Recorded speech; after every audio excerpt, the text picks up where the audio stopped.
ደስ ይለኛል። መልካም ኢየሱስ መካከለኛ አይደለም የሚል ማስረጃ እስቲ።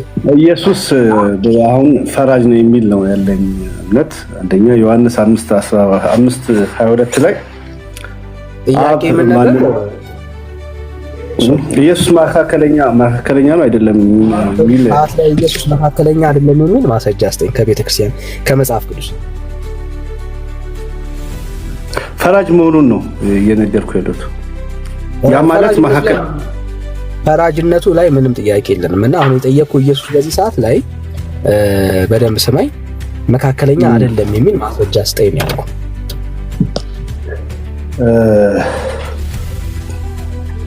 ኦፍ ኮርስ መካከለኛ እንደሆነ የሚጠቅስ ጥቅስ አለ። ግን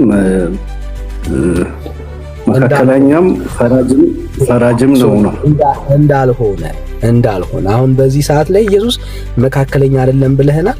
ኢየሱስ በዚህ ሰዓት መካከለኛ አይደለም የሚል ካንተ ማስረጃ ነው የምንጠይቀው።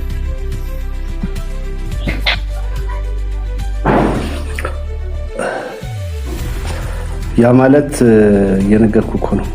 መካከለኛ አይደለም ማለት ፈራጅ ነው። ፈራጅ መሆኑን ደግሞ በብዛት ጥቅስ ልሰጥ እችላለሁ። ወንድም ማለት ዮሐንስ አትደበቃ ሶል ጥያቄ ስለ ፈራጅነቱ አለ። አዎ ኢየሱስ ፈራጅ ነው፣ ምንም ጥያቄ የለም።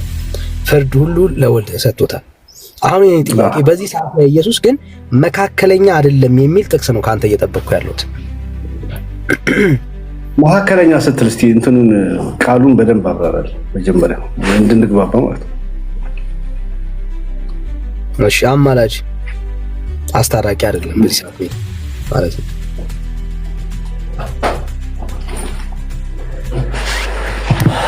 አማላጅ አይደለም። የማማለድ ስራም በዚህ ሰዓት አንደኛ ጢሞቴዎስ 2:5 ላይ አንድ እግዚአብሔር አለ፣ እግዚአብሔርና ሰው መካከል ያለ አንድ መካከለኛ አለ፣ እርሱም ሰው የሆነ ክርስቶስ ኢየሱስ ነው ይላል። እዚህ ጋር ኢየሱስ በምድር ላይ ባነበረበት ሰዓት